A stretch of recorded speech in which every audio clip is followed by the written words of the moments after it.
የሚቀጥለው ደግሞ የቡት ፍሌሽን ለመስራት ለማዘጋጀት ከቀደም ካለው ደግሞ ቀለል ያለና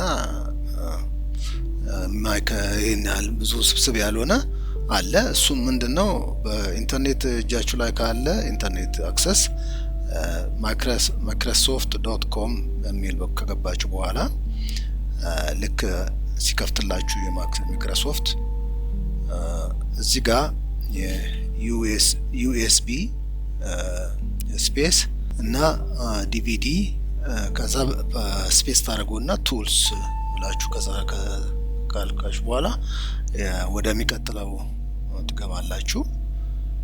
እዛ ስትገቡ እዚህ ጋር አለ አሁን እንደምታዩት ማይክሮሶፍት ስቶር ኦንላይን የሚል አለ። ከሱ ላይ ከገባን በኋላ እዚህ ጋር አለ እንደገባችሁ ዊንዶውስ 7 ዩኤስቢ ዲቪዲ ዳውንሎድ ቱልስ የሚል አለ።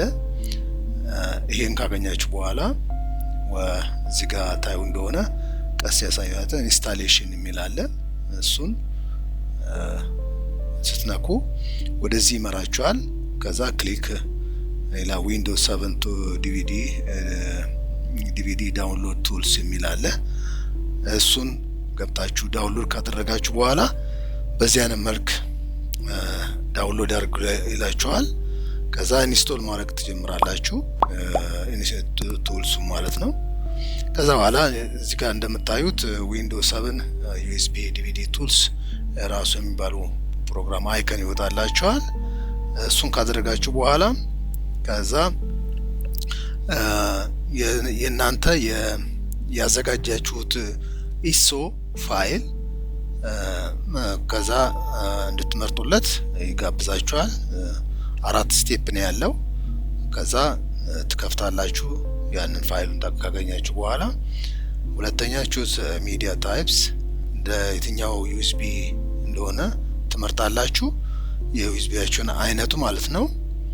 ከዛ ሶስተኛው ስቴፕ ያው እንደምታዩ ዩኤስቢያችሁን ትመርጣላችሁ ከዚህ ውስጥ። ከዛ ቢጋን ኮፒ እሱ አሁን ከነበረበት ቦታ ላይ ወደዚህኛው ዩኤስቢ ፍሌሽ ኮፒ ያደርጋላችኋል። ከዛ bootable USB drive create successfully ይላል። እንግዲህ በቀላሉ በዚህ አይነት መልክ በአራት ስቴፕ እንዴት አድርገን ቡት ፍሌሽ ድራይቭ እንደምናዘጋጅ ነው። ቀደም ካለው ይሄንንም ብትጠቀሙ የተሻለ አማራጭ ይሆናል ብዬ ነው ያቀረብኩላችሁ። እስከሚቀጥለው የቪዲዮ ፕሮግራማችን እስከምንገናኝ ድረስ መልካም ጊዜ፣ ደህና ሁኑ።